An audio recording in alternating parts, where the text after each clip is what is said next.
Hello, everybody. Welcome to my channel, Estelle of Imladris. I am Kai. I'm already dropping things. I use he, they, and she pronouns. And welcome to another episode of Seems Right, my show about costuming and storytelling, though today we're a lot more about costuming because I'm going to talk to you all, I'm so excited, about sewing tools. Before we get into that, I see you all having a good time with the new chat. We'll talk about that in just a second. But first of all, it is a dark time to be a marginalized person. I feel like every time I look at the news, there's a new, desperately sad thing happening in this world. Unfortunately, it has been this way actually for a lot longer than this year. It is important that we reach out to each other, to community, to build meaningful and lasting ties outside of establishments, governments, or faceless digital spaces.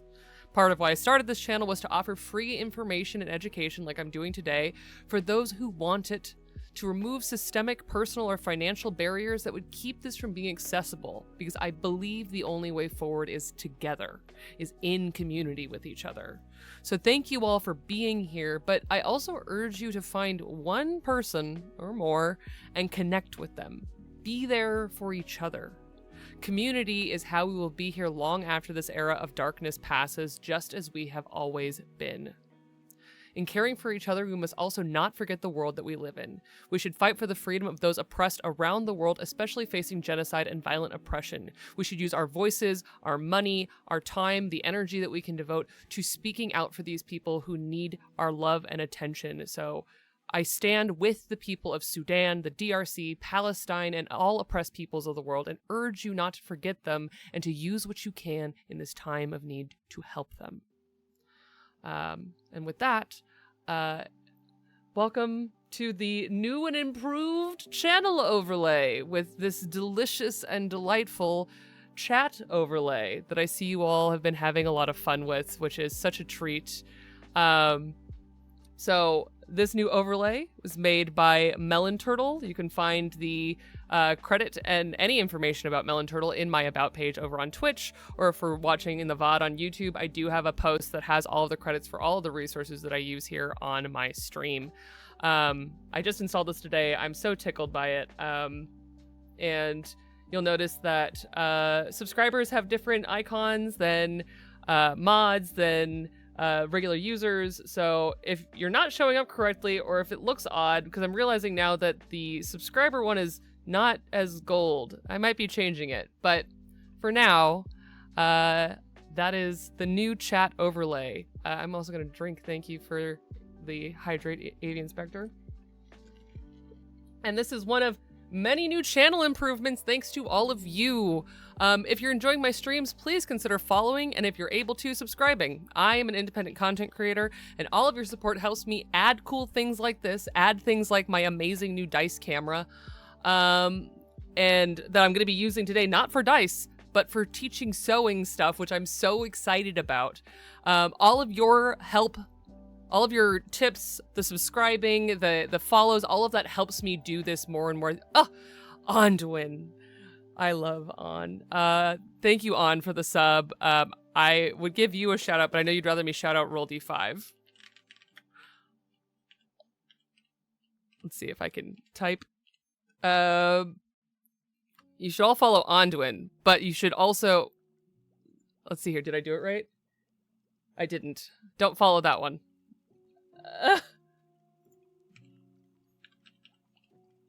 Why can't I remember things? There it is. There's an underscore. We're gonna do it right.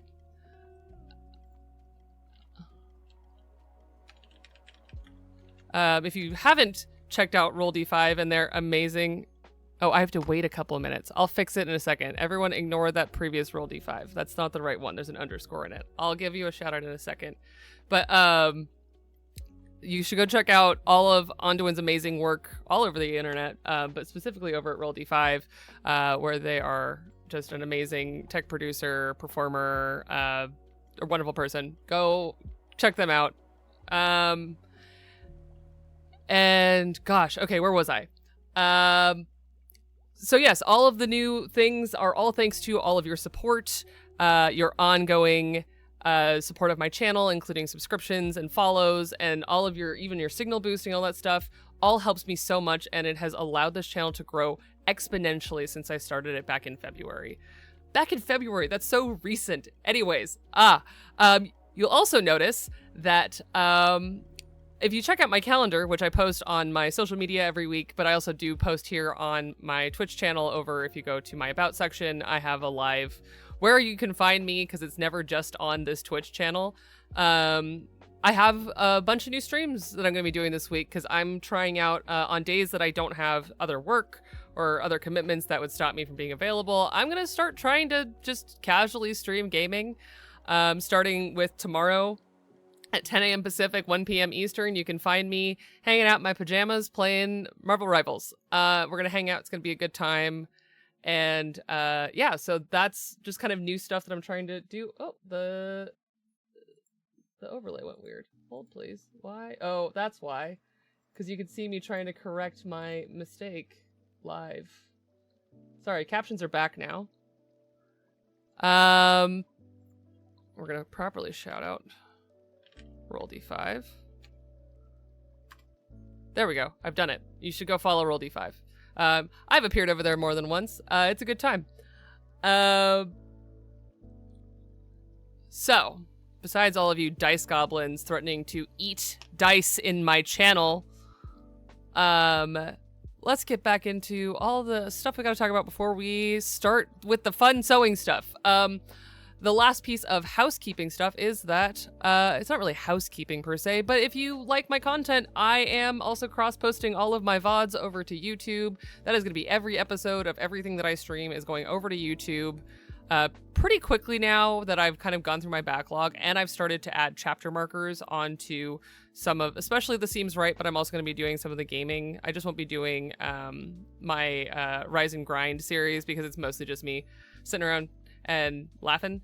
But for Seems Right, in particular, I am trying to do chapter markers so it's easier to cross-reference the information over there. So if you enjoy my work, it would be a huge help because I am miles away, but I would like to get to the point where I can monetize my views on YouTube as well and get money for the ads that they show you anyways. So if you like my work, I would love a sub over there as well. It is free. Just click that little subscription button and it will just tell you when I upload videos. That's easy enough. And if you're watching the videos over there, maybe give me a like or a comment or just have a nice time and share the video with your friends. Any of those is fine. Just hanging out and watching is fine. I appreciate you all. I'm so overwhelmed that this channel has done so well. So you guys are all the best. Which is why I'm so excited for today. So a little bit of background about me and sewing and why we're doing this Seems Right. So I have a master's in costuming. Yep, me. Funny little guy in your phone and your screen.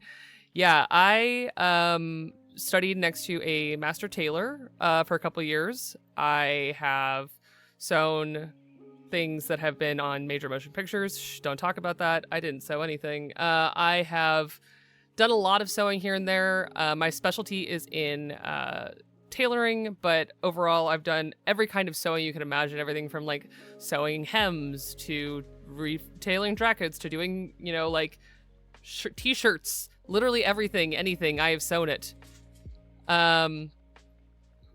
You guys are so funny about the dice eating. One of these days, I'm going to get one of those sets of edible dice and just eat a dice live on screen for all of you. So, I have a lot of history in sewing. And even outside of that, I got my start, as I'm sure many of you have heard at this point if you follow me at all. I got my start as a cosplayer, and I just slipped and fell and became a professional costumer. I love it. I love sewing. I don't do it as much as I would like to these days, but I love sewing. So today we're going to talk about, oh gosh. Ugh, you guys are all so nice to me. Today we're going to talk about not how to sew, because that is my eventual goal, is to actually get in and show you all little pieces of actual usable sewing in your everyday lives. My goal is not to give you a masterclass in tailoring or any of that stuff, but I want you to be able to Hem your own pants. Sew a button back on.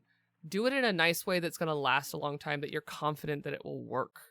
To me, nothing is more of a love letter to the garments that have taken care of you than repairing them and caring for them. One of my love languages is, here, let me hem that for you. Let me fix that button for you. I can just fix it really quick. I know it's going to take you 4 times as long as I used to have to like sew 30 buttons on in 3 hours. So I love sewing. Oh my gosh. Lena wants a Kai lore. That's gonna... Listen, you're on my stream. There's gonna be Kai lore no matter what's happening, but I will think about it. That's hard to do on command, it turns out. Because I love basically a fish story. Yeah, 30 buttons in 3 hours is a bit of an exaggeration, but I could probably sew a button on in under a minute pretty solidly, to the point where it will stay on. So, the broad strokes of sewing is kind of what we're going to go over today. I have a bunch of tools to show you. I'm going to tell you what they are, what they're for. I'm going to not throw them on the ground, even though my elbow really wants me to. I've thrown this one thing on the floor 3 times today. And we're going to use our wonderful new setup to do so. And I'm so excited. I got to turn up the light over there a little bit, but I finally have all the right lighting where you can actually see what I'm doing over there. It's so exciting. Yeah. So get your notes out, or don't. Just sit and vibe. But I'm going to tell you all a little bit about sewing tools today. And we're going to kind of do a split screen thing for most of the day, in which I'm going to show you stuff with the side camera over here, and I'm going to talk to you about it over here. But it's going to be a lot of me looking this way. So I just kind of apologize in advance, because that's the only place I could put this side camera. Okay, so let's go over and do this. Fantastic, beautiful. Look at all these sewing tools already out.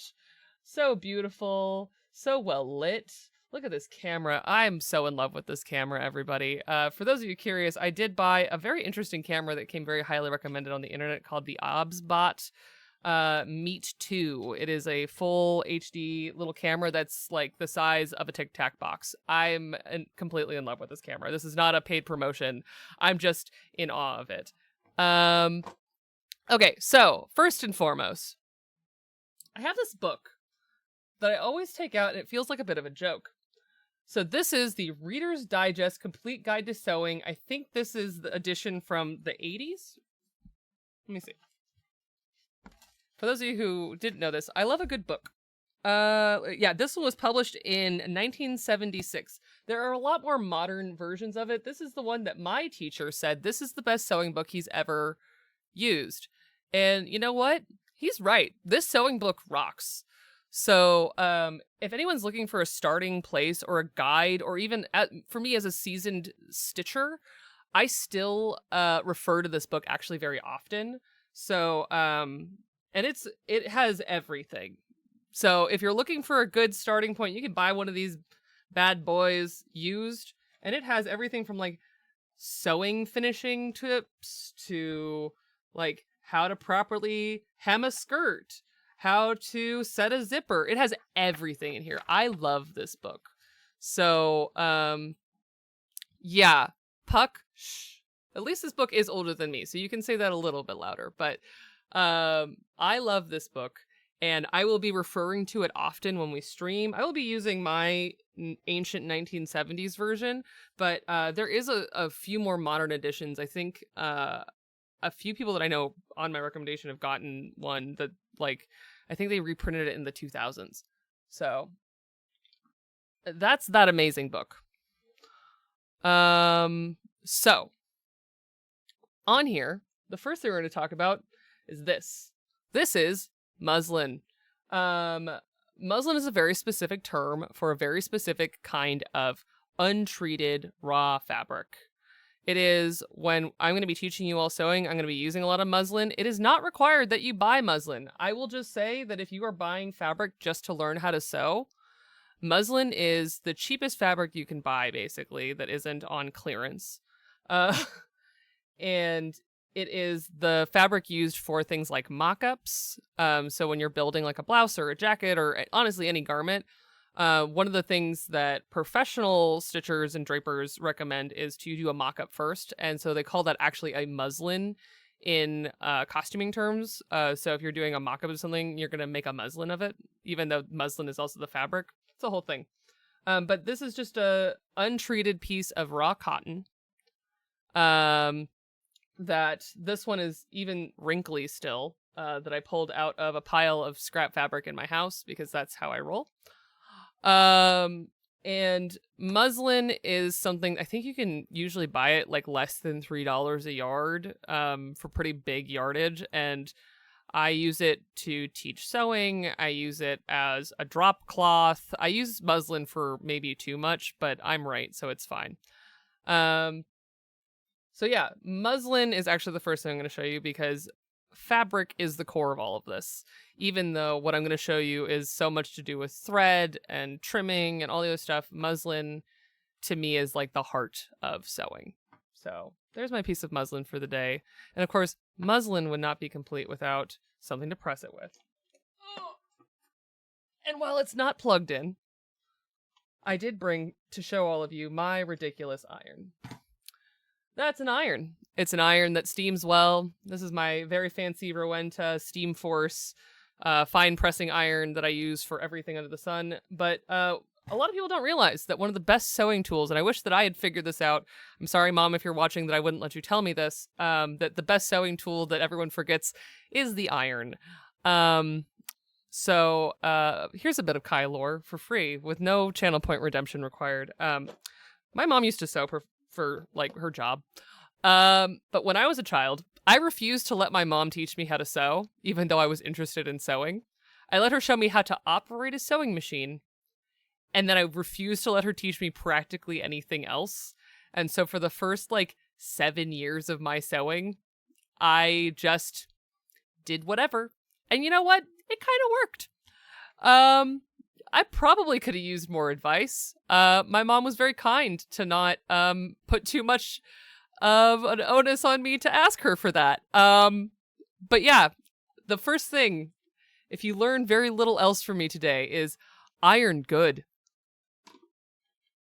Oh my gosh, we're now stealing dice from each other. I won't, oh my god, there's so many dancing ravens. Thank you, Derek, for my little guys. Okay, so irons are very important because when you take this wrinkly piece of fabric, in order to sew it nicely, you have to iron it.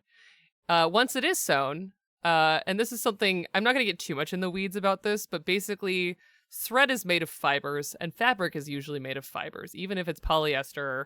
With very little exception, fabric is made of fibers.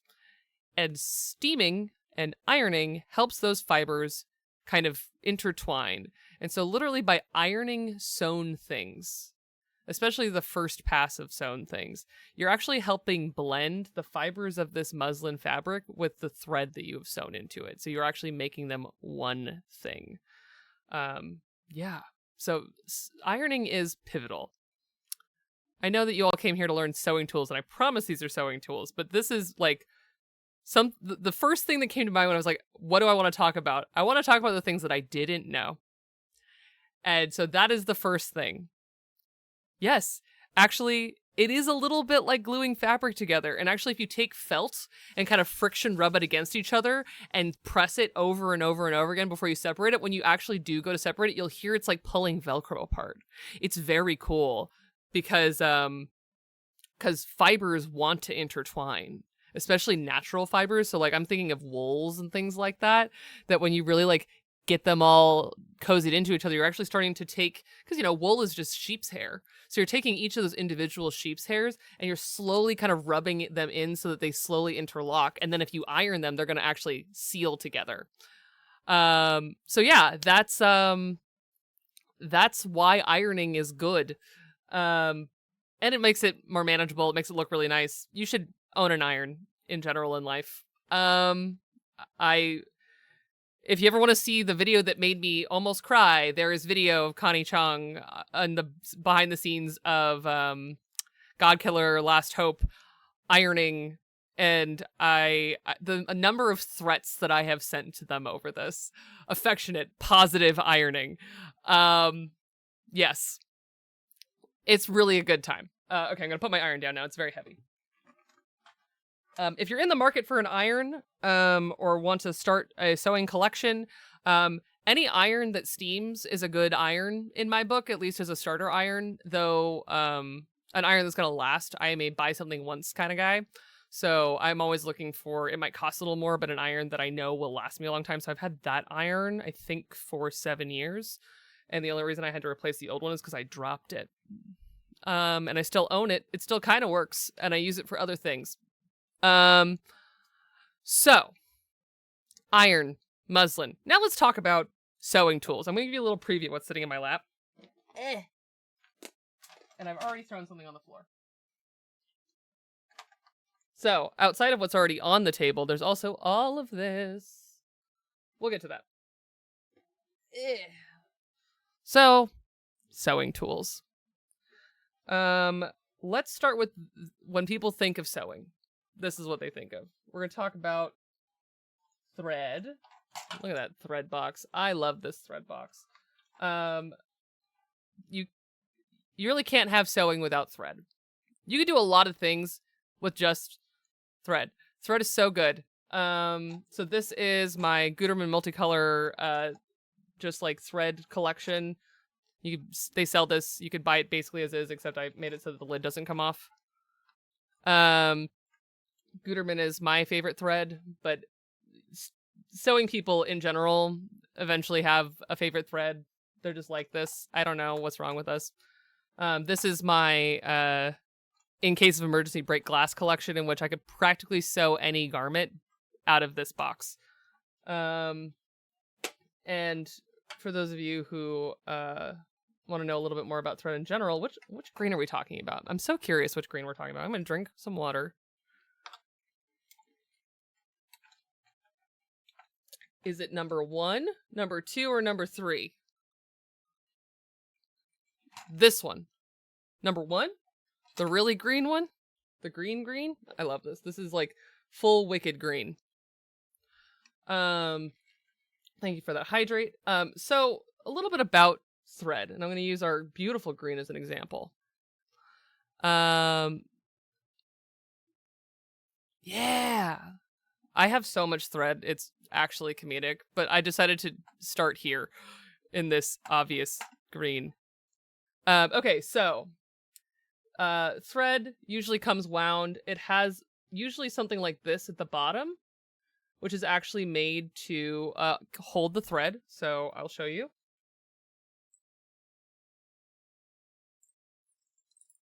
So now, got a little bit of thread out. Come on, camera, you can do it. I believe in you. It's struggling. It doesn't like this. There we go. Oh, yeah. So you see that? Now I'm going to wind it back. And just by winding it through that one spot, it now won't come out. So most thread has that these days.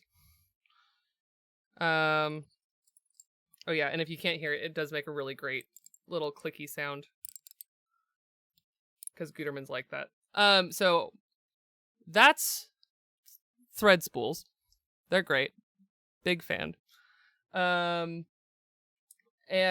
the thing about thread is that they usually have a color. So this one is Guterman color 752. And if you look up Guterman color 752, you will only ever buy this color, which I think is really cool and actually really useful because consistency is a thing in costuming. And so if you're, say, sewing a garment and God forbid you run out of thread, everyone's done it if you've sewn enough, and you need to buy more, you want to buy more of the same color. And so you always want to reference the spool number to buy more. So when you're buying thread, I would just keep an eye, maybe keep a record of the color number of your thread. And thread comes in all kinds. This is, I think, yeah, just like universal machine thread, like a mid to low weight. thread. They make heavy threads, like the kind that you would find in jeans. They make waxed threads. They make really fine threads. They make translucent thread. They make the really fine stuff tends to be for like embroidery. They make ones that are called woolly nylon, which I think is a really funny thread that looks like if thread were rendered wrong as a cloud. It's a little like puffy. It's made for a special kind of edge finishing. So yeah, there's like 1,000 kinds of threads. My recommendation for starting threads is just to go buy like regular, universal, multi-purpose, lightweight thread. So yeah. So that's thread. Now let's go on to needle. A little bit of content warning, which is that there will be needles. They will all be sewing needles on my stream. I know they give people the ick sometimes. I promise I will avoid stabbing myself with them. And the only thing that will be stabbed is hopefully fabric. So this is my big for showing needle. Look at that. Nice big boy for big embroidery.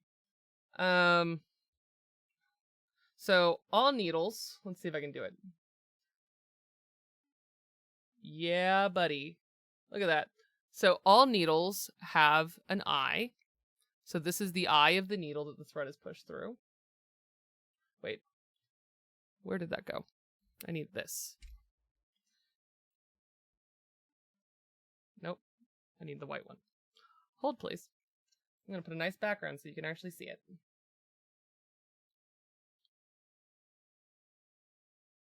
There we go. So, what you have there is a needle with a bit of very thick black thread threaded through the eye of the needle. Oh, that's something I forgot because I don't own them. They make threaders to accomplish this. You do not need to be able to just put thread through the eye of a needle because this is a really big one, but they get really small. Like really, really, really small. So yeah, that is pretty much all needles cover that. There are needles that have slight exceptions, but we don't need to go into those. They're for very specialty tools. So this is my embroidery needle, but I'll show you some other needles that are in my needle nest. Oh yes, this purple thing on the bottom right here is called a needle nest. There's 1,000 different versions of them. You should never let your needles and your pins cohabitate because you will never find your needles again. And then when you need to pin something, you'll pick up a needle by accident and it will go very poorly. Yes, it's just called a threader, a needle threader. If you buy a lot of basic sewing kits, they do tend to have one. They look like if a nickel had a little wing on the end and then wire. I'll find a picture and I'll show you all in a second. They make some nicer ones, but because I don't use them, I don't own one, which I'll just show you one. They're very useful if you need to thread needles that way. Okay, and then the other thing I have to show you is all of my packs of needles, because I have so many. Alright, so here are 2 sizes of needle. That giant embroidery needle. And then my usual size of needle, which are these very fine quilting needles that I love, because I like really tiny hand stitching.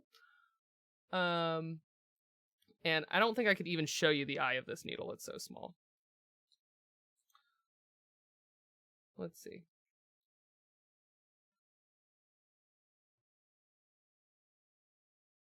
Come on.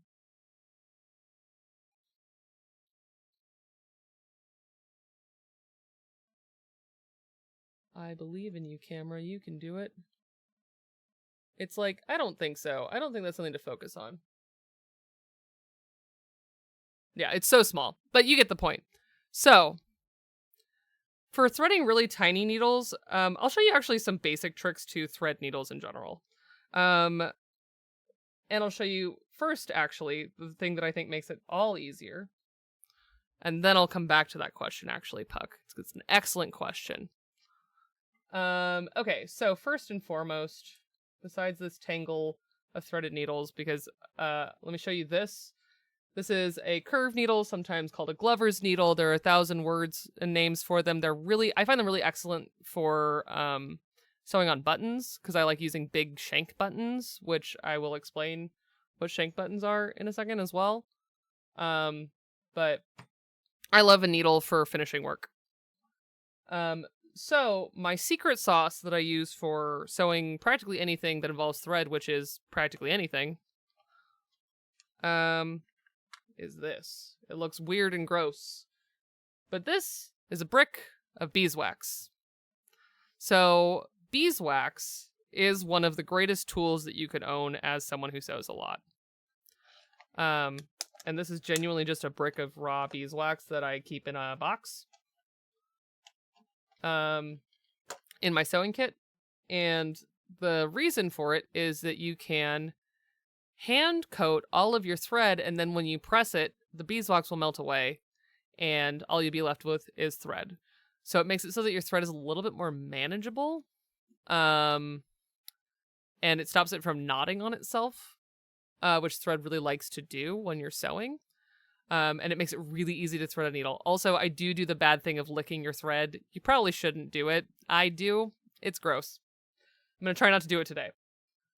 So let's thread some needles, shall we? Get some thread.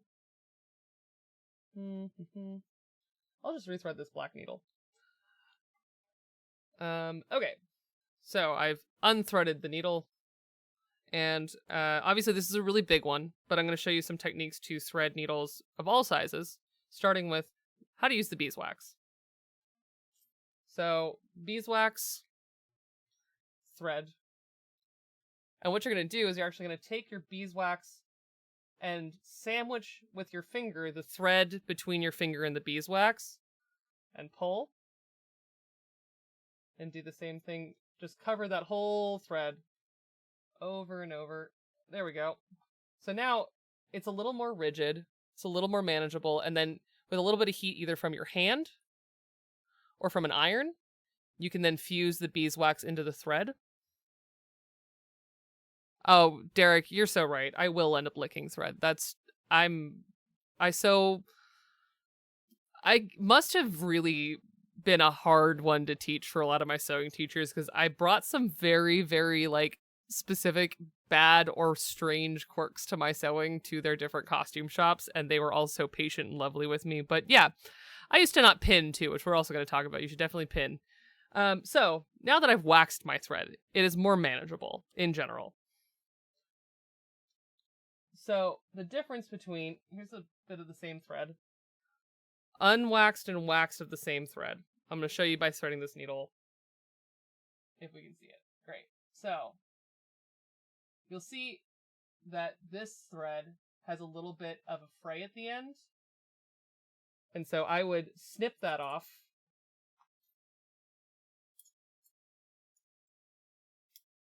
So that it's a little finer. And then thread it.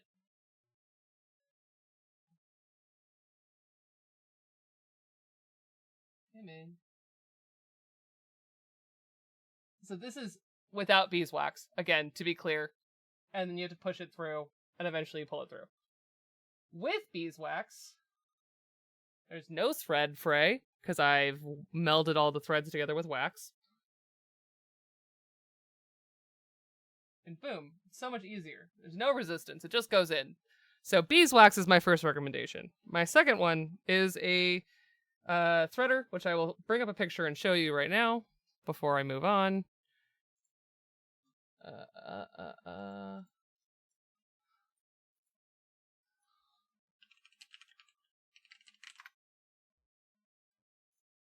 They make fancier ones, but in general, this is the needle threader. When I say needle threader, this is what I think about. I just need you to open picture. Please and thank you. Thank you. Okay.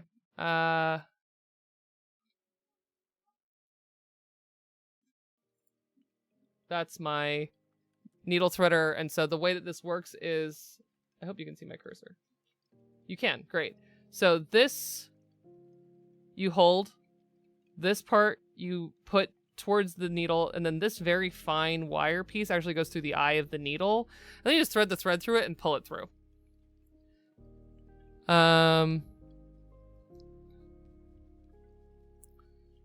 I love grape flavor. That's fine. I will eat the grape dice. They sound grape. So yeah, that's a needle threader. Another great tool for threading needles. And I'm sure that there are excellent tutorials on how to use them. They also make fancier ones that have like grips. And then there are really advanced tools, mostly used on sewing machines, that are auto threaders. They're very cool. There are lots of ways to thread needles. I would say that if you're not someone who has extremely fine dexterity, I do recommend using a needle threader. It will help cut down the time it takes to thread a needle. I also do, again, still, even if you're using a threader, recommend wax. And then the last one, and kind of the active last resort for me, but one that does work, is basically making your own threader, which I'm going to show you right now. Okay. Where did my needle go? I've lost the needle, everyone. The true sewing experience. There it is. Okay. So, I'm going to lean all the way over because this one takes some explaining. Hopefully my mic is going to pick me up. So, what you're going to do is you're going to take one section of thread. Come on, camera. I believe in you. You're going to make a loop. You're going to pinch that loop. And then you're going to push the loop through the eye of the needle. And this really works especially for threading, like, maybe thread that's a little too big for your needle. A bunch of other things. I've used this for some very strange things. So this is my, like, strange secret third thing. So now there's a loop through my needle. And this is also how needle threaders work. Now you're going to take your thread and put it through the loop.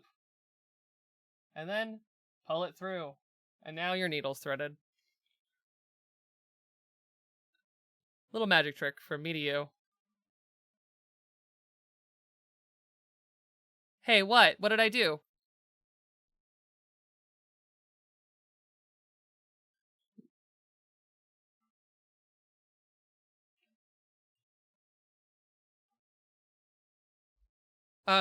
Lena's asking, how do you get the loop through to get the thread through? So here's the secret.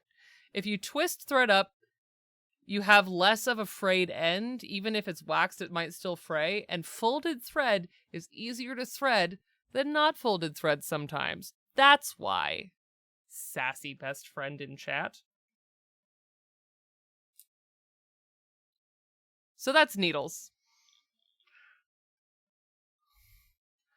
And it's just another option. I've used it in very strange and specific circumstances. I'm just saying it's possible. And then the last but not least, the feral old thread licking is just to tighten up the threads around the end. It does the same thing as waxing your thread. Just wax your thread. Don't be gross. You don't know where that thread's been. Even if you've owned it for maybe too long. There's dice? Where? Show us your dice? Patrick. I've got it. I've got it. I see it now. I also have a hydrate that I don't think I did. I have hydrated. I owe you all dice. And I brought over dice just to show you. There they are. Okay. So, first of all, I'm going to show you my beautiful dice box. So I collect dice boxes with ravens on them because I am normal. This is specifically collect walnut dice boxes with ravens on them, which is actually quite a collection at this point. This one, the art is by Kate Greer. The box itself is made by Talon and Claw. I've had it for quite a long time. It is their dual hex box that has a compartment for a mini or something in the middle. And in here right now is some of my favorite water dice. And so I'm going to show you a set of water dice that I love. Shocking no one, it's another set of everything dice. And these are their ocean-themed dice.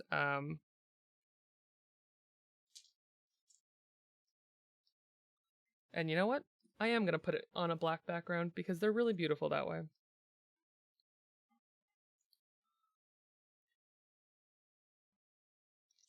Okay, so these are their ocean themed. I think you can still buy these. They were from a Kickstarter from a while ago, but they're just like Ocean Tide. I don't remember the actual name of them, but they have this otherworldly ocean blue and then gold swirls with seafoam all in them, and then actually flecks of gold kind of littered throughout them. They're stunning. I really love these.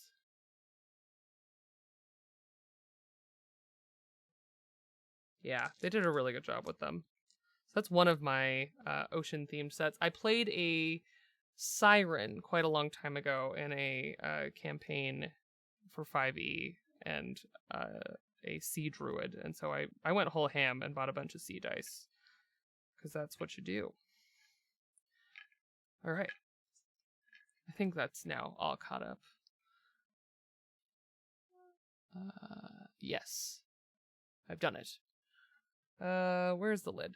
There it is. Don't eat my dice, I need them. Okay. That is needles, needle nest, which is just a magnetized box in this case. I don't know how many people know the, like, sewing tomato. I'll show you,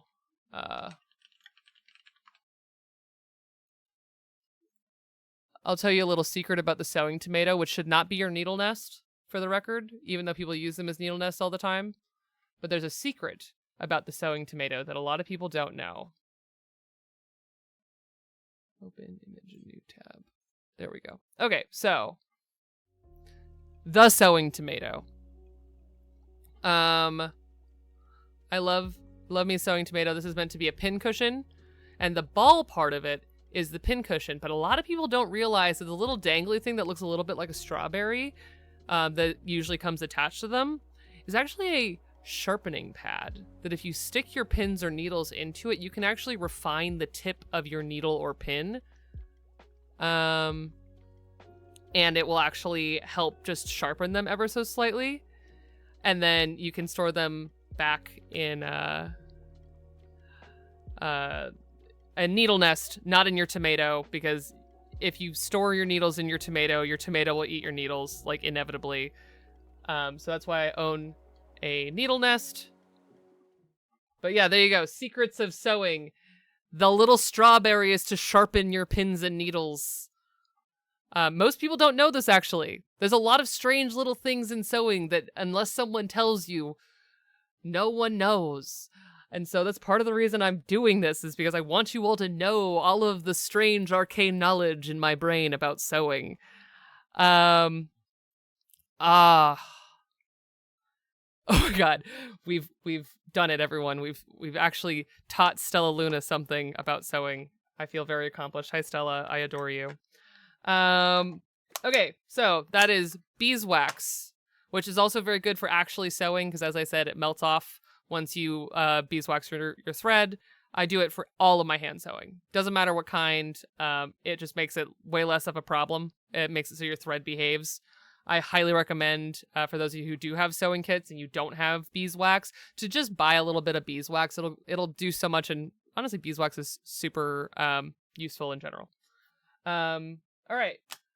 For all of you skin allergy people out there like me, little known fact that is a lifelong struggle for me is that most sewing tools are nickel plated. I am super allergic to nickel, like super allergic to nickel, and could not figure out why I was having a long-term allergic reaction to my sewing tools. I thought, oh, maybe they're dusty. Oh, maybe I got something on them. Oh, maybe 1,000 things. And no, it turns out all of it's nickel plated. Safety pins, needles, regular sewing pins, most seam rippers, scissors. If it looks metallic in sewing, it's probably nickel plated. But the thing that I realized is that the thing I was in the most contact with on a regular basis was my needles, because I was doing a lot of hand finishing work, doing a lot of like hem sewing and button sewing and tailoring stitching. And I found these, which I love. John James needles are platinum plated. I am not allergic to these. So all of my needles are going to be these, because I like myself and don't want to have allergies on my hands from sewing. The thing about copper is it's actually not as fine of a coating, and it will actually leave texture. So yeah, if you are allergic to nickel, as a little warning, everything's plated in nickel. But there are some tools that will help, including things like platinum plated needles, which I need or I will perish. They're also nice. Yes, exactly, Avian Spectre. Now you can accidentally stab yourself while sewing without it being something you're allergic to. Speaking of pins and needles, let's switch over to some pins really quick before we go on break. We've got all kinds of pins in this here world. So I have your good old-fashioned safety pin. Yes, I am allergic to it. I know. Safety pin. Love them. Need them. They're great. They're called safety pins because you can seal them and close them. They make them in all shapes and sizes. They do make them in different colors for people like me who use them to secretly fix things. These are my favorite ones. These are fancy Japanese safety pins. They're made of a slightly different metal. There's less nickel in these. So yeah, safety pins are great. Use them for everything. I recommend everyone has safety pins in their house because they're infinitely useful. A thing of note is that there are good safety pins and bad safety pins. The safety pins that come on your clothes that hold the little tags that are so cute, they don't hold weight. Those are not for actually altering clothes. Those are bad safety pins. Good safety pins should be rigid. I should not be able to sit here and casually bend them. So this is a good safety pin. I throw away all the bad ones in my house. And so you can buy safety pins of any size that are made of softer metals. You want safety pins to be very rigid because if they're not, they stop being safe. The thing about safety pins is if you they're meant to like, pin your clothes together, like put a little pinch in here. Look at now my t-shirt is an inch smaller right in that spot for no reason. But when you pull on that, the idea is that the pin doesn't move. It basically creates a fake stitch there for a moment. And so if you can pull on your needle, on your safety pin and it'll bend, it actually will pull the pointy part out of the safety part. And it just makes it a loose pin that you will inevitably get stabbed by. So my tip to you, even though they tend to be fancier, is to buy like real safety pins, not just cheap random anybody safety pins. Unfortunately, the safety pins that do tend to come in most, like when you just buy a sewing kit, safety pins are terrible. I'm a safety pin snob, I'll admit. But at the end of the day, there's a reason, which is that I don't like getting stabbed by safety pins, and I've been stabbed by so many of them in my life. So there you go. Little safety pin tip from me to you. Safety pins. Good, useful, everyone should have some. This is my pin nest, pin magnet. I love magnets for pins because if you drop them, you can just wave the magnet over the space and it'll pick them all up for you instead of sitting there and having to pick up every pin by hand. So this is a magnetized pin holder with a needle on it, even though I said you shouldn't do that. There we go. Now it's back in my needle nest. So these pins, there's the classic plastic-ended sewing quilting pin. You know them, you love them. And then I actually really like these. They're like dressmaker pins, I think is what they're technically called. They're like metal-headed pins. They're very fine, but they are pins. They are not needles. You can see, hopefully, maybe. There you go. But there is no eye. That is actually like a little nail head end. So those are my pins. I love this magnetic pin holder. Like, I'm just gonna throw some pins down, and pick them up, and now there's no more pins on my surface. It's great. This one in particular is made so that this groove right here, so you can actually put your finger underneath the pins when you pick them up. So it's great in that way, and then on top of it, it does have pin storage underneath, so I can actually knock this off, and there's a bunch of pins waiting for me at the bottom. It's awesome. I love this. And then the hole in the top is actually meant to, I can unpin something and then just drop the pin back into this hole, and it goes straight into the magnetized section. So this is my really fancy pin holder that I used when I was actually a working like stitcher in a costume shop. It's awesome. Gosh, what is there to say about pins besides that? There are alternatives to pins. But at the end of the day, something that I, again, wish I had listened to literally anybody when I was learning how to sew, not just being a self-taught monster person, is that you should pin your seams. And I'm going to show you how to pin seams really quick before we go on break. So, when you're going to sew something, you should not just sandwich two pieces of fabric together and go. You should measure. You know the whole phrase, measure twice, cut once.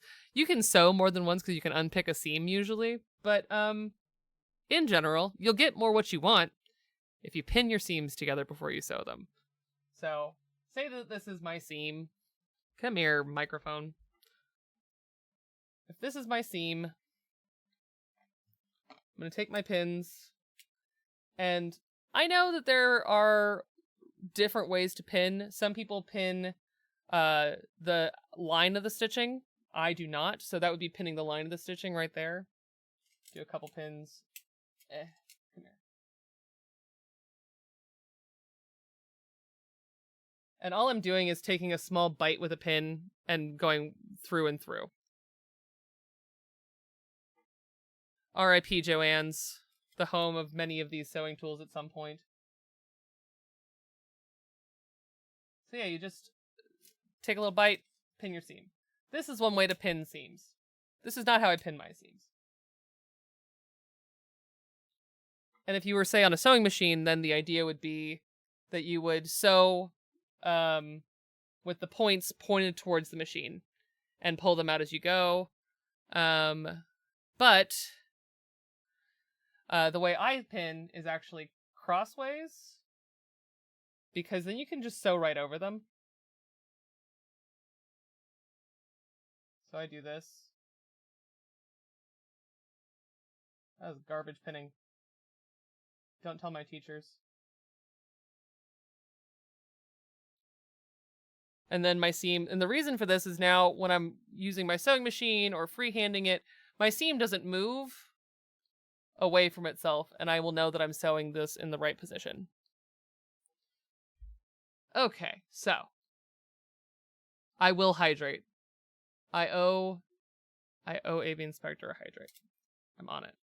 Thank you. So much water. I need it. You're the best. So that's pins. Pins good. We love pins.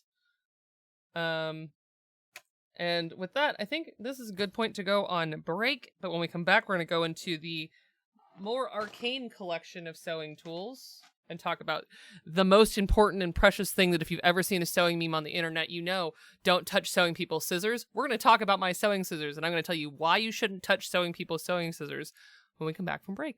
But in the meantime, get up, stretch, get a snack, pet your pets if you can. Thank you so much for hanging out with me, and enjoy the new overlay over the break as well. Hold on, what's this? Oh, yes.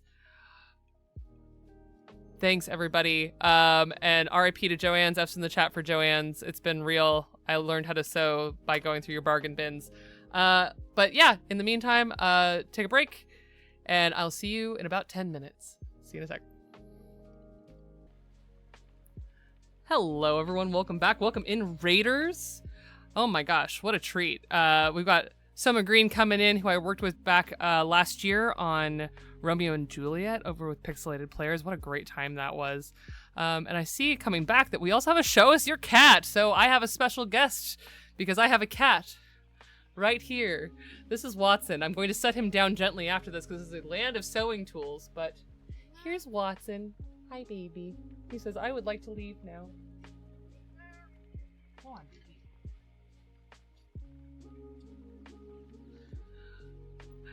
He said, I have to go now. Papa, you have manhandled me enough. Watson is not all black. Watson is a smoky tabby, so each of his hairs is about 75% white and 25% black, which means that none of my clothing is ever safe. But he is a tabby cat with what looks like black fur, but the moment you get down to the base, it is not his undercoat, it is his actual individual hairs are all white. So he was what I call my Oreo. And he's about as smart as an Oreo, and I love that for him. So yeah, today, for those of you who are just joining us, we're talking about sewing tools. This series, Seems Right, is my show about costuming and storytelling, and one of the things that I wanted to do was take people through a little bit of basic sewing. But today, in order to know how to sew, you gotta know what to use to sew. So, we're going through and talking about different sewing tools. We've already talked about a little bit about, muslin, and a little bit about, a lot about needles and pins. We're gonna talk a little bit more about pins before we go into new stuff, because there were some questions in chat after, because I said something that a lot of people went, wait, what? So we're gonna go back to that in a second. I'm gonna move my giant pile of tools first before we go to the side camera over here. 1 second.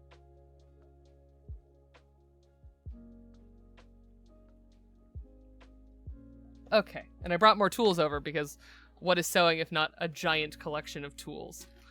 Okay, so I said before we went on break that I sew over my pins, and I stand by this. So I will show you again on the side camera. Look at this beautiful side camera. Thank you again for everyone who supported me so far, that helped me add this camera last week. I am so enamored with it, and it's the reason why we can do this. So I'm going to quickly pin again the way I pin when I'm normally sewing, which is cross pinning. Come here, microphone. 1. And while I will probably not be teaching a lot of machine sewing on this channel, just because I believe that machine sewing is important, but I also believe that in order to properly learn machine sewing, you should probably be in person with somebody. There are great tutorials out there, but at the end of the day, there's nothing quite like having someone actually walk you through the sewing machine you are using and then teaching you how to use it. We'll see. That might change in the future, but right now my plan is hand sewing. So here is how I would pin a seam, which is called cross pinning, which means that the seam that I'd be sewing is actually the line right here, the edge of the fabric. And on a sewing machine, I would sew over these pins, with a caveat, which is that I am a professional stitcher who has sewn for, probably about 20 plus years, probably longer than some of you have been alive. But I do recommend it, because at the end of the day, look at how skinny these pins are. A sewing machine needle is actually like 2 of these around. And, when you sew over them, the things that you might do, you might break a thread, you might clip a pin. And those are the only 2 things. And for the speed and the amount of sewing that I usually do, it is so much faster for me to just sew over the pins. Though, sometimes it depends on the mood I'm in. I might not sew over the pins. I might pull them out one by one while I'm going. The thing about sewing machines in general is that I do wear goggles sometimes when I am sewing, especially if I'm sewing over a lot of pins, because things happen and sewing machines are fast and they have an engine on them and there could be shrapnel. And I've, to take a very long story and reduce a lot of the worst parts of it, I have taken people to the emergency room while sewing, and that is where the end of that story will be for now. But sewing can be dangerous, especially sewing machines. Though most home sewing machines are significantly less dangerous than the machine involved in that story, which was an industrial, which is very different than your nice home sewing machine that you can just pull out and put away. I love industrial sewing machines. They're maybe the greatest machines on this earth. I own one. It's very old. It's so old that it does not have a reverse on it. It is at this point an heirloom. It was my grandfather's. But hey, I have it somewhere. Okay, so that's the little bit of side about pinning. Yes, I do cross pin. Yes, I do sew over my pins. Yeah, that's kind of, if we ever get too much into machine sewing, we'll come back to that. Okay, so let's go into the sewing scissor lore. I'm gonna show you a set of scissors. It will be 3 scissors. None of them are the same, even though 2 of them are basically just scissors. Because no sewing person who has sewn for a significant amount of time believes that scissors are just scissors. And here's why. So, these are the scissors that live at my desk. You'll notice I even labeled them paper. These scissors are for cutting paper. These are my original pair of dress cutting shear Ginghers. Gingher is a scissor company, among other things. They are known for making very good scissors. They are like knives with a hinge. They're a German company, and Gingher scissors are like the staple nice sewing scissor. There are nicer ones. I do own some of them. I like sewing scissors a lot. These scissors are for cutting fabric. My nicer ones that are not these ones, that were a gift, are for only cutting certain kinds of fabric. Because these are the ones I use to cut vinyl and other kinds of fabric that I don't want my nice ones to cut. And then there's these, which are my comedic other scissors. You'll notice they're fat. These are called pinking shears. And that saw edge is to actually cut fabric that when you cut it with them, the way that it disrupts the weave of fabric makes them less likely to fray. So these are specifically for edge cutting. The reason why sewing people are particular, I'm going to be nice and say particular about our scissors, is because, I don't know if you know this, but basically whatever you cut with the blade does, in a small, somewhat immeasurable way in some cases, cut back on the scissors. It does dull them. It can, if it's really heavy or really wide, or maybe it's like got some kind of rubbery resistance to it, it can actually also bend them in subtle ways. It can torque the screw on them. So the first thing is the paper thing. And this is like the internet meme of sewing people about sewing scissors and never cutting paper. It's true. And the number of people that I've allowed to borrow my scissors, even though they know to not cut paper, I will still say, hey, only use those on the fabric. And the reason being is that paper in particular, the texture of paper is dulling to the blade significantly more than cutting fiber. And so the thing is, over time, oh, Lena, I can't. Over time, the paper can actually heavily dull the scissors. There are ways to get them sharpened, especially a nicer pair of scissors. You're not going to get your, what is this? Your like Office Depot. These are Scotch brand office scissors. You're not really going to get these sharpened. I'm sure if you brought them to a scissor sharpener, they would laugh at you. But these, you'll notice, are made of nickel-plated metal. Yes. And they are made to be sharpened. Sewing stores that are not Joann's, because Joann's RIP, will actually sometimes bring in and have a day where they'll have a knife company come in and sharpen scissors specifically, who are trained to disassemble the scissors, sharpen the blades, and put them back together. because that is how much care goes into these. Think about chefs with knives. That is sewing people with their scissors. I own probably 7 different sets of specialty scissors to cut leather, to cut very fine fabrics, to cut certain kinds of threads. The breadth of what you can use scissors for in sewing is truly a lot.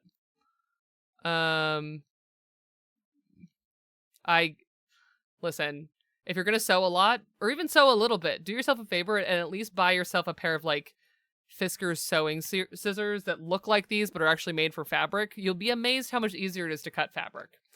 And then there are actually other cutting tools. So I mentioned, like, cutting thread. This is my little snips for cutting thread. They're great. You literally just squeeze them. They have a very satisfying sound. They make them in a bunch of different styles. These ones originally had a cap that made it so they stayed closed. I don't know where that cap went. I've had these for a very long time. And then there's this. This is a rotary cutter. This is my very nice rotary cutter. This is an Olfa, another German company, rotary cutter that looks like a pizza cutter. Look at my pizza cutter. And it's for cutting things specifically on cutting mats. The same way that you would cut pizza, actually. It has a lock. Oh my gosh, you're so smart, Lena. Thank you. I do have a fun little necklace for cutting thread that I almost forgot, but is right here and lives next to my desk. Okay, so first of all, rotary cutter. This is a replaceable blade, so I wouldn't get this sharpened. I would just replace the blade. It's basically a razor blade that's round. So as you might imagine, it's very dangerous and sharp, so that's why it locks. And you unlock it and you squeeze, and now there's a loose razor blade out in the world.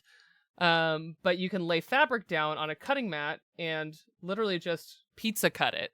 And depending on how much pressure, how sharp your blade is, blah, blah, blah, you can cut quite a few layers. This is actually how industrial fabric cutting is usually done, is with big rotary cutters. Another thread cutting tool, and I'll actually cut some thread to display it, is what Lena was talking about. This is a Clover's thread cutting wheel. It's a little, like, thread cutting necklace. I have it on a little string that I wear around my neck when I'm working on stuff.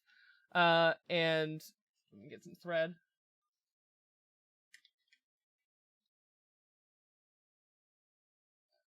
There we go. And you just put it through these grooves, and there's a little razor blade in there, and it just cuts the thread. It's now cut. There are 1,000 ways that sewing people cut thread, because you cut so much thread when you're sewing. It's just how this works. And so any way that you can shorten your process, work with the very fine dexterity that is involved in thread. Most modern sewing machines also have thread cutters kind of built into them. If you see a weird little hook on the outside of your machine and the little bit of metal on that, that's a thread cutter. Mine has one built into the side of it. I've encountered many home machines that do have them as well. There and then on top of it, there's the classic, right? If you're going to cut thread, since we're now moving on to just anything that cuts thread, there's your good old seam ripper. This is the big boy. It's got a plastic lid so you don't stab yourself. Which inevitably I will anyways, which is why I don't use these ones. When I worked for Disney Parks and Resorts, I had a special carrying case just to not accidentally stab myself with this. Because I would walk around with it in my pocket, which resulted in a lot of sadness. So instead I found these, which are the greatest thing ever, because they're basically little switchblades, but for just seam rippers. So now it's a seam ripper. I have quite a few of these. I love them so much. And then you just fold it back away, and then you can't stab yourself with it. Let's talk about seam rippers, though, in more detail in a second. But those are my 2 seam rippers. I'm going to probably use the big one just to show you how seam rippers work. I'm going to show you another thing that a lot of people don't know about seam rippers, actually. I wish I had something to seam rip. I don't think I do. It would be so much easier to explain if I did. I will use my sample, though. That does not have any stitching in it. to explain something about seam rippers. So seam rippers are for ripping seams. Yep, that's it. That's what they're for. They are not for cutting thread. They're simply just to bust apart a seam. Lena, my hero, is bringing me some fabric to seam rip. You're the best. Big fluffy fabric to seam rip.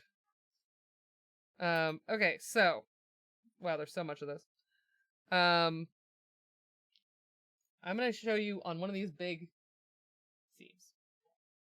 So, little known secret. The ball of a seam ripper actually has a purpose that isn't not stabbing you. It's for not stabbing the fabric, actually. So the way seam rippers are supposed to work, and we're going to see if this one's going to do it, because this is very old, probably very dull seam ripper, is... Come here. Kai challenged to not stab himself in the face with a seam ripper, almost failed. Okay, so the seam ripper is actually supposed to go... Thank you, Lena. With the blade, pointy, scary thing towards you. Not pointed towards you, but like the direction of you, and then the ball goes actually under the thread. Because, I mean, this is very bulky fabric, so it might not work so well, but the ball actually pushes the thread up so that it is easier to clip. So, let's see. Can we make a miracle occur? Oh, it's gonna do it. Yeah! Thank you, Seam Ripper. You're the best. So, push the ball into the seam. And if you push the ball up, it separates the threads. And that's seam ripping. Something I will say about seam ripping is do it carefully. You can rip your thread, and you should rip your thread. You can rip the fabric, and you don't want to do that. It'll be so sad. But especially in sewing, something to never forget, especially if you're just sewing fabric, you can always resew it. So something to keep in mind is even professional stitchers redo seams regularly. Always have a seam ripper on you. So Risky Red, most people, it turns out, don't know how to use seam rippers. I didn't for a very long time, and then my amazing teacher, his name is Paul Gerard, had the great patience to show me what the red ball on a seam ripper was for after I was in my master's program after sewing for 15 years. After I had worked as a professional costumer for a very long time. So it's not just you, it's the whole world. So that is seam rippers. They're great. They have their uses. Oh, God. And they're wonderful. Thank you so much for the assist on that, Lena. You're the best. Okay, so we're going to move on to how to not stab yourself. And that'll show you more ways that you could accidentally stab yourself. So, thimbles. The classic. I do not own a simple metal thimble, partly because they're usually coated in nickel. I don't like that. But I do own one of these guys, which is a big rubber silicone thimble that can be used for grabbing things very securely. They could also protect me from pins, which is why I actually own a bunch of them. Because I used to have to touch pins a lot as a professional costumer. It was really bad for my skin, really bad for my hands, and probably just pretty bad for me, because again, I'm allergic to nickel. But there's these guys, which do stop you from getting stabbed a little, but they are very thin silicone. These are the things that they sell, like cashiers to pick up money and that kind of stuff. They're great. I have a bunch of them.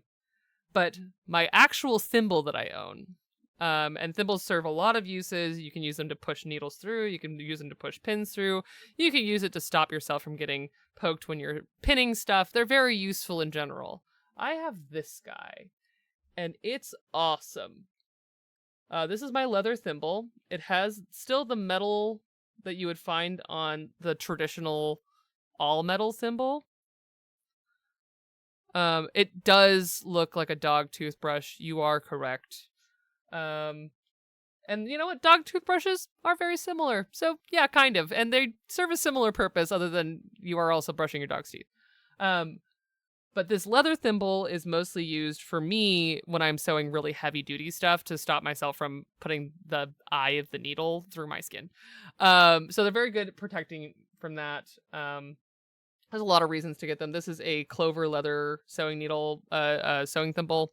There's a lot of versions of this. This is my thimble. I do like thimbles. I don't use them that often because I will inevitably just end up stabbing myself. That's fine. Okay. I'd be remiss to not talk about rulers. We love rulers here. I specifically love cool grid rulers. So this one is 1 inch grid with a 1/2 inch on the end. It's great for marking seams. It's great for a lot of stuff. And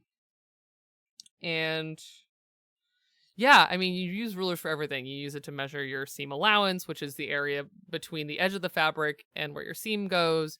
You can use it to measure hems, the distance of things, etc., etc. And then there's, of course, always the good old-fashioned sewing staple of the measuring tape, which mine is trapped underneath my desk right now. Come on. I always have one at my desk because I'm like this. Here we go. Measuring tapes. They're wonderful. They come in all shapes and colors and sizes. This is a standard one. I would not recommend wearing them around your neck, even though that is the cliche. Don't do this. I mean, you can, but I really don't recommend it because you can actually stretch them out.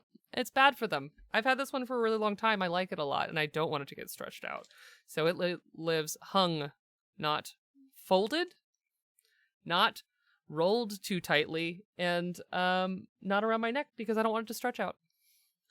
But we love a measuring tape. This is my green one. I have red ones and brown ones and black ones and white ones and yellow ones. I love I love measuring tapes.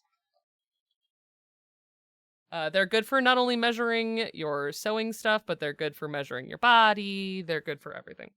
We're going to just finish out measuring tools with some strange, more odd ones.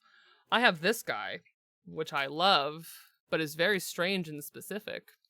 But I thought it was a fun thing to show people, which is this is a buttonhole marker. So you know how buttonholes on shirts are really evenly placed? This is how they do that.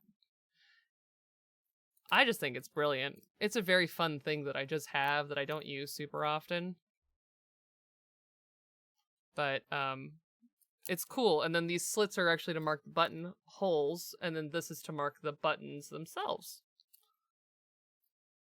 Yes, correct. Measuring tapes are excellent for just buying clothes.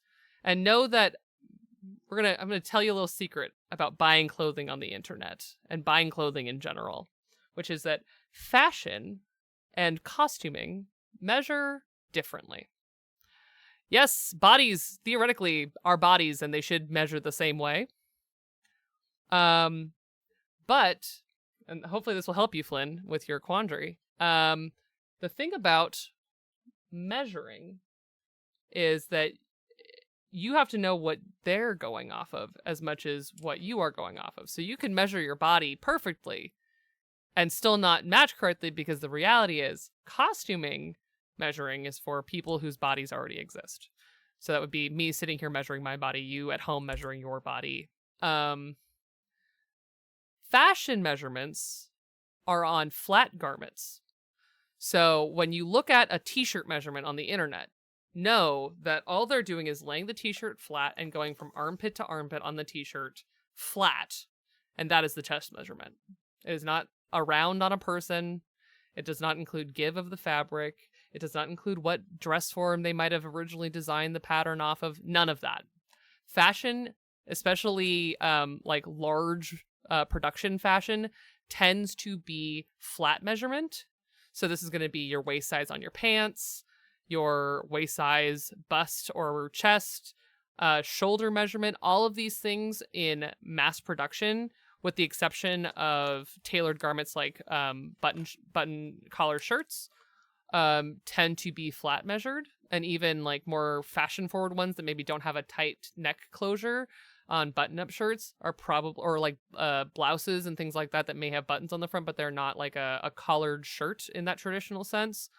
They tend to be flat measured, which means if you're wondering if something is going to fit you and you're buying it from a fashion retailer, or it has been sold originally by a fashion retailer, I would lay a garment down that you like how it fits you, and just measure across for like a t-shirt, just measure from armpit to armpit flat across and double it. And that's the measurement that they're trying to sell you.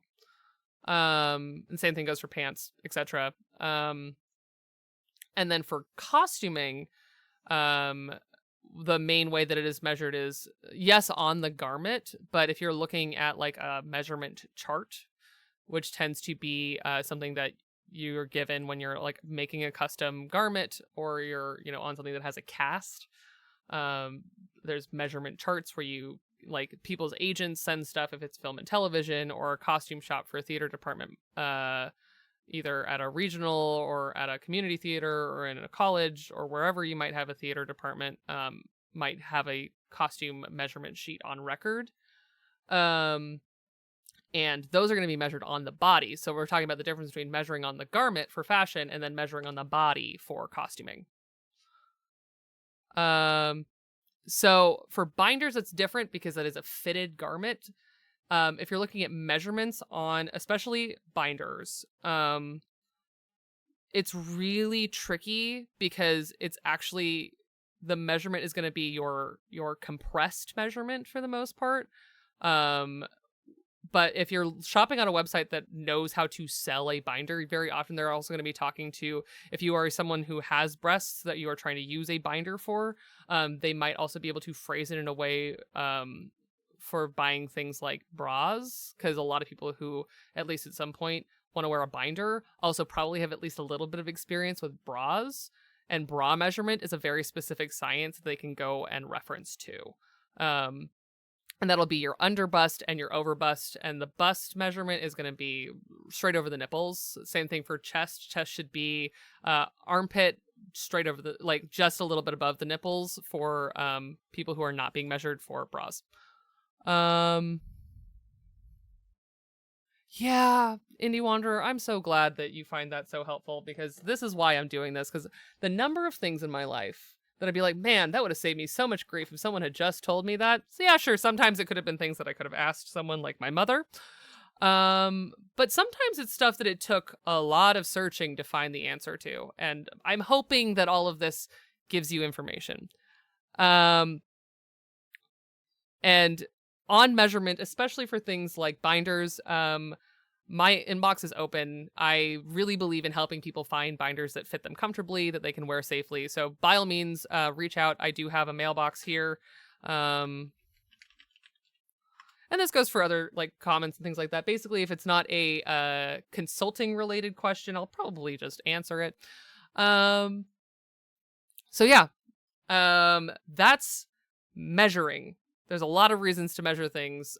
When you buy a sewing kit, they will give you something called a seam gauge. It looks like a ruler. It has a weird little slidey thing in the middle. I don't think I have any anymore. But they're meant to measure the width of your seam to the edge of your fabric. They're not really a ruler. They're kind of a bad ruler. That's a whole other thing. Okay. Other interesting tools before we run out of time. We're going to talk about marking tools, and then some odd ones that I just have out that I think are cool. So first and foremost, we're going to start with the traditional marking tools. My favorite binders come from Tomboy X. There's a lot of others out there that are also excellent. Okay, so chalk. This is Taylor's chalk. They call it Taylor's chalk. It's actually a pigmented wax that is meant to melt away when you iron it. So it comes in blue and white because not everything you mark that white would show. White doesn't show up on everything because if you're marking something that's white, you want a different color. So there's usually blue and white. There are some other colors as well. And it is chalk, but it's chalk that doesn't mark your clothes and doesn't stay on very long. So that's Taylor's chalk. And then there's also wheel chalk. There's these, which I love. And if you've ever used, what are they called? Chalk lines in construction. If you ever had like wood shop class where you had to pull a straight line and then flick it and it left a chalk mark. This is basically that, but for sewing. So you'll notice it doesn't look like anything, but I'll show you on here. Hopefully some actually does. become visible. It has a little wheel inside that it draws little lines. Yellow is not the best color for that, but you can see that there's something there. And it's excellent for marking your seams, marking out fabric that you're gonna cut. And it has a little tiny, like, microscopic wheel in there that you can kind of see that lets out just a tiny bit of chalk that, again, will not stain your fabric, will just fall off after, like, one pressing, one wash, etc. So that's 2 kinds of chalk. I have a 3rd kind of chalk, which is actually transfer paper. So this is sewing transfer paper. This one's yellow. I also have blue. And then there's this horrible thing. Ba ba ba. For those of you who are into kink, you might have seen these before. This is called a ponce wheel or a pinwheel, depending on what you're using it for. And ponce wheels are used to then take this paper. If you lay it face down over the fabric and run this over it, it will actually mark the seam or whatever you're trying to mark through, say, a pattern through this paper and put the paper color onto the fabric. It's very cool. I'll show you a sample in blue that is also in here. Come on, blue. And again, it's something that should be done on a surface that can be cut. So I've got this guy. Here's the blue paper.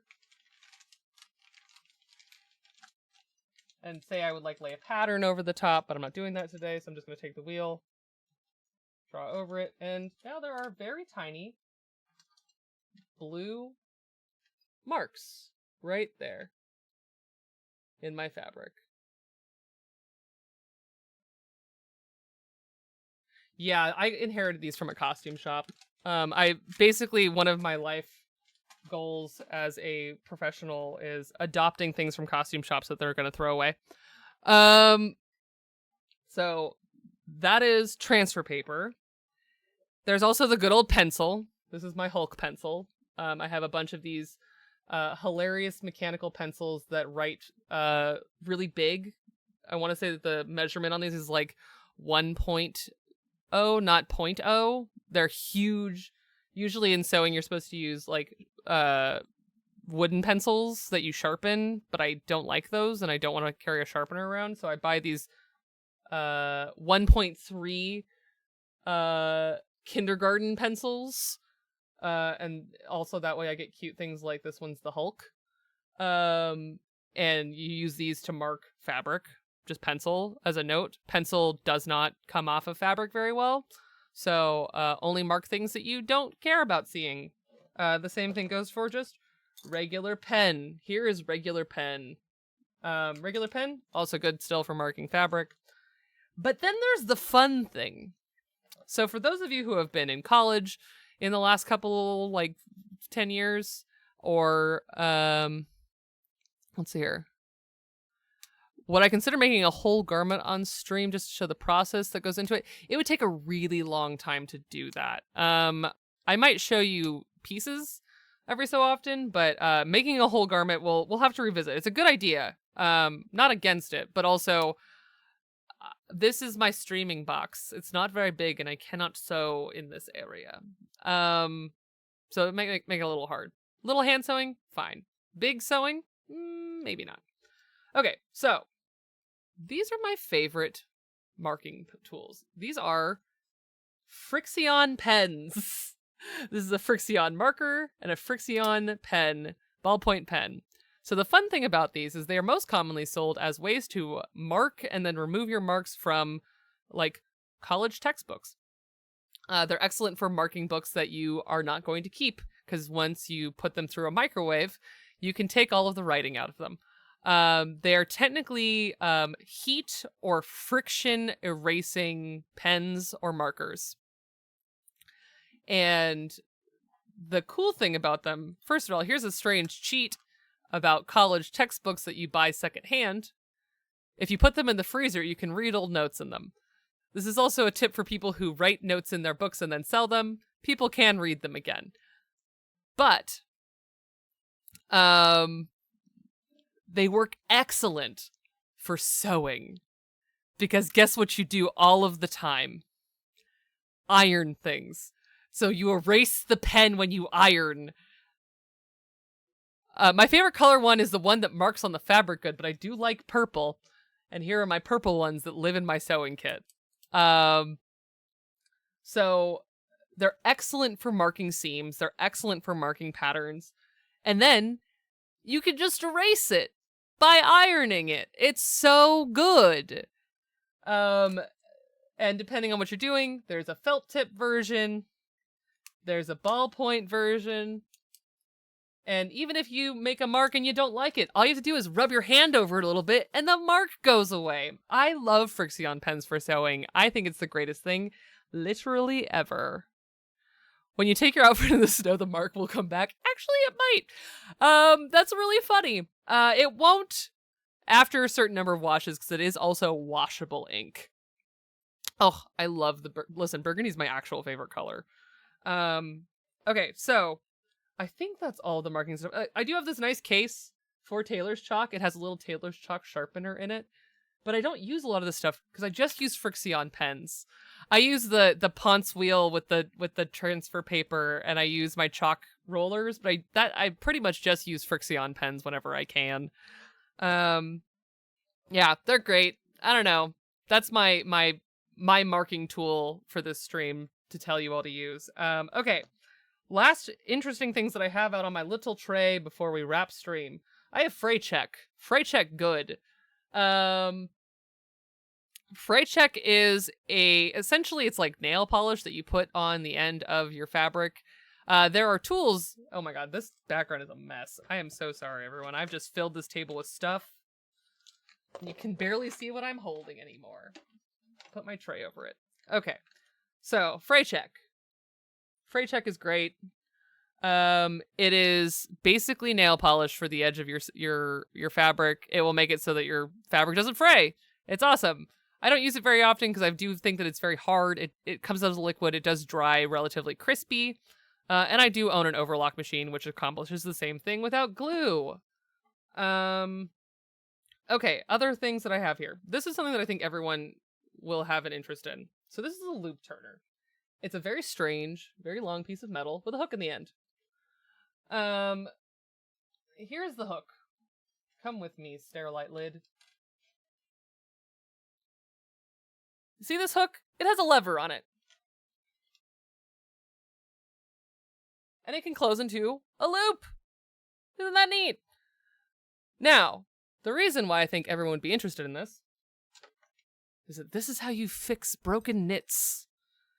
If you have a snag in your favorite sweater, you can use this to pull the thread or the yarn back through.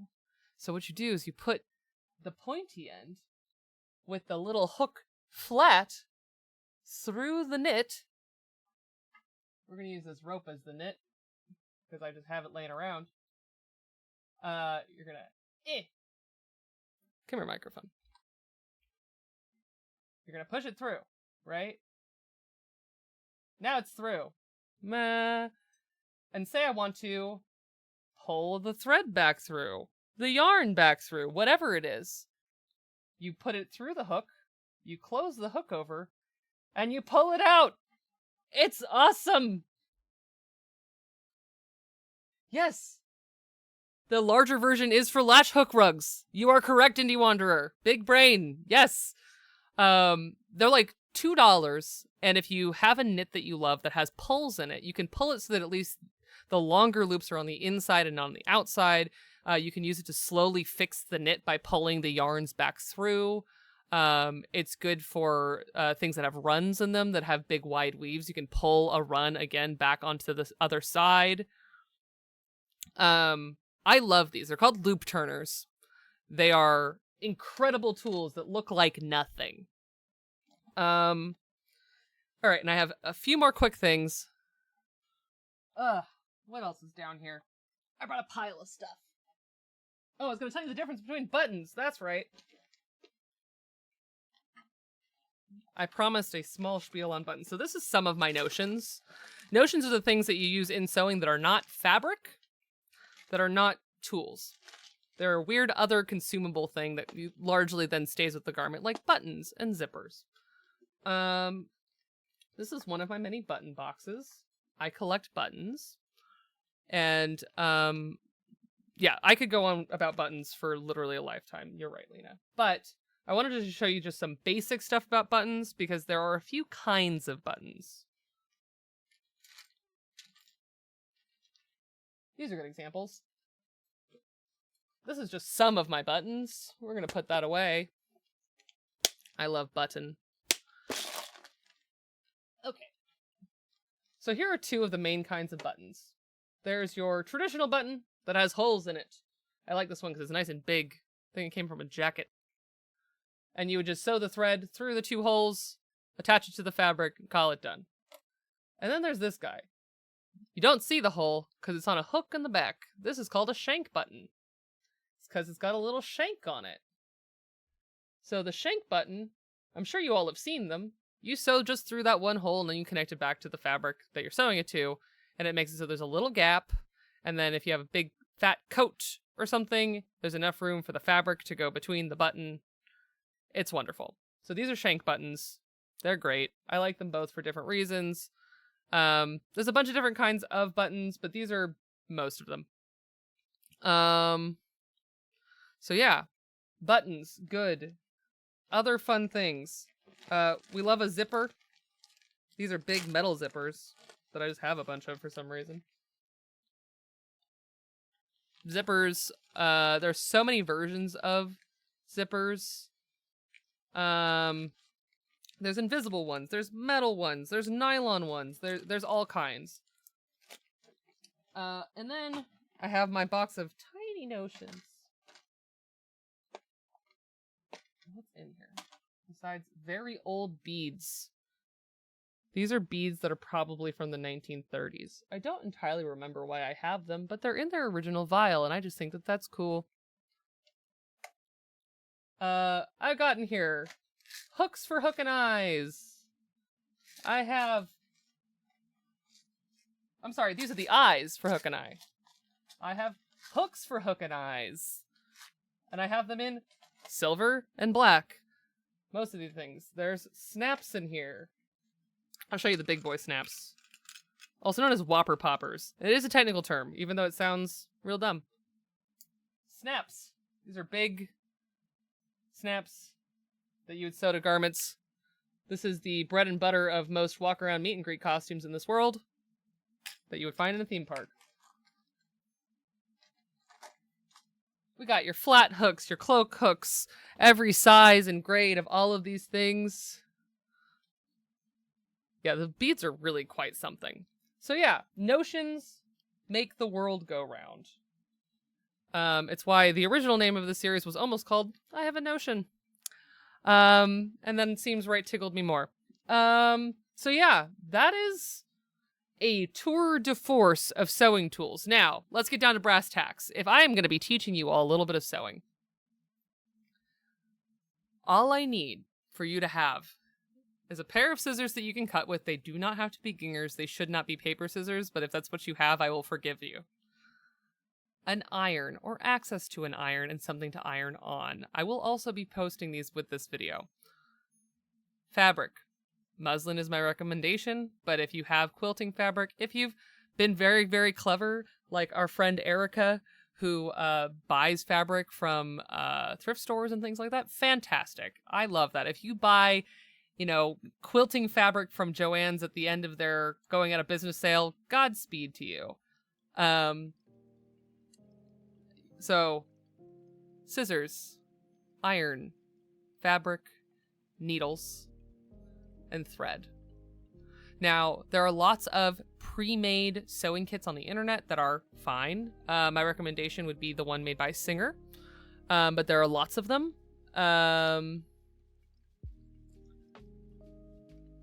Oh my god.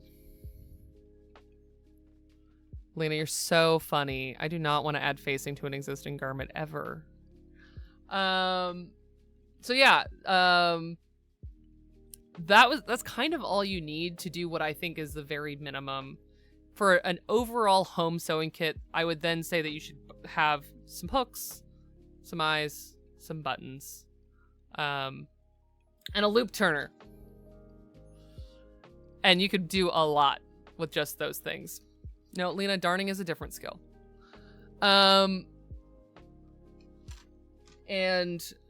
that's it. So very soon, and I will announce when I announce the episodes for the week, I will be teaching very basic stitching, starting with just a basting stitch, which is just a straight line. It looks like a dotted line. But I really think it is important that people know how to sew. Even just a little, ye old home ec class is dead. For some okay reasons and some really bad ones, but it is so important that people know how to sew just a little to combat the wastefulness of the fashion industry and the industrialized nature of us buying things and then throwing them away when they just need a little bit of care. So join me in being a little punk and fixing your clothes very soon here on Seems Right. But in the meantime, thank you all so much for joining me on this tour de force of my extremely prolific amount of sewing tools. I love sewing tools. I'm so glad that I seem to have shown you all some new and interesting things to know about sewing tools. And there will be more in the future. The mutton thing. What was the mutton thing? Uh-oh. Now I want to know what you're talking about. So yes, join me here for the future for all of that. But in the meantime, I'm going to show you a little sneaky peek of some new fun stuff that I've been working on here on the channel. Because starting tomorrow morning at 10 a.m., I'm going to be waking up and just getting on stream, just to get up and get on stream. I'm going to be playing video games, hanging out, playing some Marvel Rivals, doing stuff that I kind of just do anyways. And I have a new full screen layout to incorporate this new beautiful chat overlay. So here's that with the chat and my little face in it. And then the game will be all up in here. And then there's some of this one too, where I'm over in this corner, where the whole game will be up here, and you all will be right up here above my little head. And yeah, I've just been tooling around, trying to make it wonderful, immersive, and a little bit less obtrusive to watch me stream games. So I'll be doing that starting tomorrow morning at 10 a.m. with some Rise and Grind, which is just going to be me getting on stream just to do it. Yes, thank you, Lena. James Bond music. So let's talk about what's going on for the rest of the week. Where's my calendar? Who am I?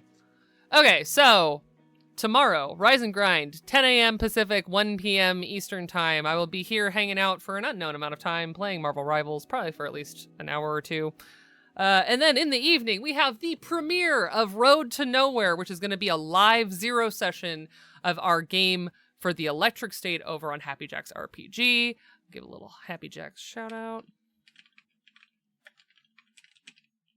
which is my local home studio where I go and play games with my friends at one of the oldest actual play studios in existence that has been around since 2009 or something like that. And the focus of Happy Jacks is not only to tell good stories, but also to just talk about indie games, teach people how to play indie games, and just kind of stay immersive and cozy. It is also a nonprofit organization, so any like money that's earned by the channel just goes back into making the studio good, making it so that we can use any system we want without any thought of sponsorship, and it keeps the lights on. So it's a good time. I'm going to be playing with some people that I absolutely adore playing with, as well as some new people that I'm so excited to meet tomorrow, where we're going to be doing our character generation session for The Electric State by Free League. Do not be confused by the horrible Netflix movie. That doesn't exist to me. We will be doing Electric State, the TTRPG from Free League, that is a post-apocalyptic 1990s wander through the American wasteland after a apocalyptic war. And I don't know who I'm playing yet, because you're going to see me make them live on stream tomorrow. It's going to be a good time. And then on Wednesday, I am offline because I had something I could not move to a different day. So we will get game night with Baldur's Gate on Thursday instead, over at 3 p.m. here. And then Friday, I'm going to do another Rise and Grind to end the week. So stay tuned. There's going to be lots more going on the channel, and hopefully a lot more fun things like today. Again, today would not have been possible without your very, very generous ongoing support. It means the world to me to get to give this information to you. I hope it was helpful, and please let me know if there's anything that tickled your interest in any of this. If you learned anything new, I would love to hear about it, especially over in the comments on YouTube. You can drop me a message on social media. All of that stuff is so helpful to me so that I know that I'm teaching you something new and interesting instead of just rambling nothing. But in the meantime, hang out. I'm gonna go find someone cool to raid, but thank you so much for joining me. Thank you for raiding in, for all of the fun stuff that's gone on today. And I will see you all tomorrow morning. Have a good one.